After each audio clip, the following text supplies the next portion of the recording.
നമസ്കാരം, മഹാന്മാ ന്യൂസിലേക്ക് സ്വാഗതം. ജനത്തെ ഷോക്കടിപ്പിച്ച് കൊല്ലുന്ന വൈദ്യുതി ബോർഡ്. അദാനിക്കോ അംബാനിക്കോ വിറ്റ് തുലച്ചുകൂടെ? വേനലിൻ്റെ പേരിൽ ബാധ്യത ദിവസേന 4 കോടി രൂപ വീതം. ഒരിക്കലും ലാഭം കാണിക്കാതെ നഷ്ടത്തിൽ നിന്നും നഷ്ടത്തിലേക്ക് കൂപ്പുകുത്തുന്ന കുറേ പൊതുമേഖലാ സ്ഥാപനങ്ങൾ കേരളത്തിലുണ്ട്. ഇത്തരം സ്ഥാപനങ്ങളെ ആക്ഷേപിച്ച് വിളിക്കുന്നത് വെള്ളാനകൾ എന്നാണ്. ജനങ്ങളെ ഉപദ്രവിക്കുന്ന ഏറ്റവും വലിയ ഒരു വെള്ളാനയാണ് കേരളത്തിലെ ജനങ്ങൾക്ക് വൈദ്യുതി വിതരണം ചെയ്യുന്ന കേരള സ്റ്റേറ്റ് ഇലക്ട്രിസിറ്റി ബോർഡ്. വർഷം തോറും 100 കണക്കിന് കോടി രൂപയുടെ ബാധ്യത ഉണ്ടാക്കി അതെല്ലാം പൊതുജനങ്ങളുടെ മുതുകിലേക്ക് ഭാരമായി അടിച്ചേൽപ്പിക്കുന്ന സ്ഥിരം പണിയാണ് ഈ വൈദ്യുതി ബോർഡ് ചെയ്തുകൊണ്ടിരിക്കുന്നത്. വൈദ്യുതി ബോർഡിൻ്റെ പേരിൽ ഇപ്പോൾ ഏറ്റവും ഒടുവിൽ പുറത്തു വന്നിരിക്കുന്ന ഒരു തട്ടിപ്പ് കഥ വേനൽക്കാലത്ത് പവർ കട്ട് ഒഴിവാക്കാൻ അമിത വിലയ്ക്ക് പുറമേ നിന്നും വൈദ്യുതി വാങ്ങിയ ഇടപാടിൻ്റെ കാര്യമാണ്. 2 ദിവസം മുമ്പ് വരെ കേരളത്തിൽ പതിവില്ലാത്ത വിധത്തിൽ കനത്ത വേനൽ ചൂടായിരുന്നു. വൈദ്യുതി ഉപയോഗം എല്ലാ പരിധികളും കടന്ന നാളുകളായിരുന്നു അത്. പവർ കട്ട് ഏർപ്പെടുത്തേണ്ടി വരും എന്ന സ്ഥിതി വരെ വാർത്തകളായി പുറത്തു വന്നിരുന്നു. ഈ കടുത്ത വേനൽ 2-3 ആഴ്ചയാണ് അനുഭവപ്പെട്ടത്. വേനലിൻ്റെ അവസാനം എത്തിയപ്പോഴാണ് പുറമേ നിന്ന് വൈദ്യുതി വാങ്ങുന്ന തീരുമാനമുണ്ടായത്.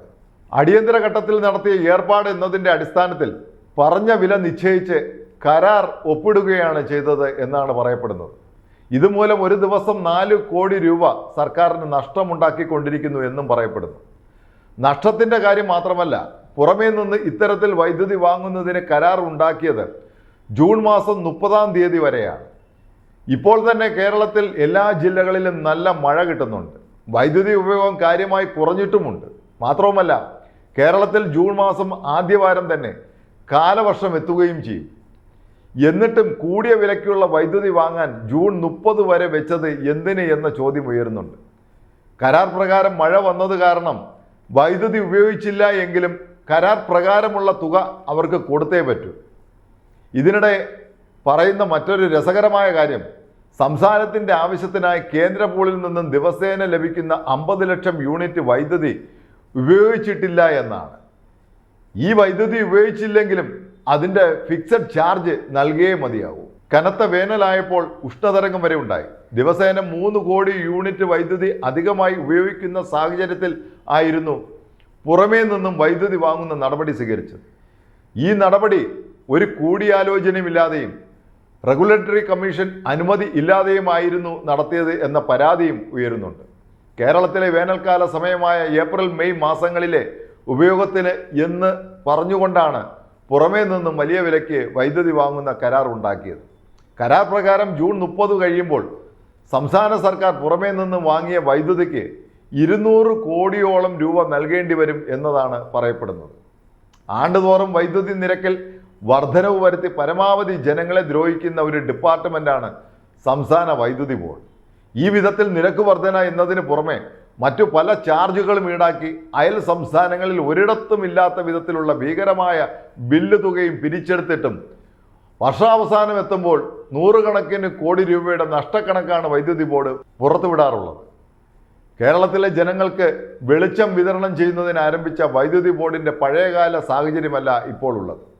രാജ്യത്ത് തന്നെ വൈദ്യുതി ഉൽപ്പാദിക്കുന്ന സ്വകാര്യ കമ്പനികൾ പലതും ഇപ്പോൾ ഉണ്ട്. വലിയ തോതിൽ കുറഞ്ഞ വില നിശ്ചയിച്ച് വൈദ്യുതി നൽകാൻ തയ്യാറുള്ള ഭീമൻ സ്വകാര്യ വൈദ്യുതി കമ്പനികളെ യാതൊരു തരത്തിലും സമീപിക്കാതെ അധിക വില ഈടാക്കിക്കൊണ്ട് പുറമേ നിന്ന് വൈദ്യുതി വാങ്ങുന്ന സംസ്ഥാന വൈദ്യുതി ബോർഡിൻ്റെ നടപടികൾ അന്വേഷണ വിധേയമാക്കേണ്ടതാണ്. വൈദ്യുതി ബോർഡ് പ്രവർത്തനം സംബന്ധിച്ച് പലപ്പോഴും ഉണ്ടായിട്ടുള്ള പരാതികൾ ഇപ്പോഴും ആവർത്തിക്കപ്പെടുകയാണ്. ആയിരക്കണക്കിന് പലതരത്തിലുള്ള ജീവനക്കാർ ബോർഡിൽ ജോലി നോക്കുന്നുണ്ട്. ഇവർക്കെല്ലാം ഭീമമായ ശമ്പളമാണ് നിശ്ചയിച്ചിട്ടുള്ളത്. ഇത് തന്നെയാണ് സ്ഥാപനത്തെ വലിയ നഷ്ടത്തിലേക്ക് എപ്പോഴും തള്ളിയിടുന്നത് എന്ന പരാതിയാണ് ഉയരാറുള്ളത്. ഏതായാലും ഇന്നത്തെ സ്ഥിതിയിൽ സർക്കാരിൻ്റെ ഉടമസ്ഥയിൽ ഈ വൈദ്യുതി ബോർഡ് പ്രവർത്തിച്ചു പോകണമോ എന്ന കാര്യം സർക്കാർ തന്നെ ആലോചിക്കണം.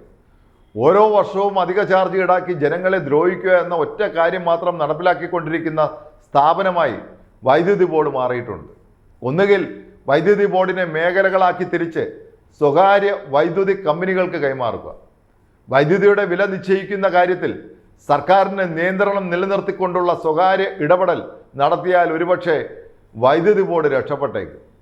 ഒന്നുമല്ലെങ്കിലും നിരന്തരം ജനങ്ങളെ ഷോക്കടിപ്പിച്ച് കൊല്ലുക എന്ന ലക്ഷ്യം മാത്രമുള്ള ഈ ബോർഡിനെ ആ ഉപദ്രവത്തിൽ നിന്നുമെങ്കിലും മാറ്റിയെടുക്കാൻ കഴിഞ്ഞേക്കും. നന്ദി.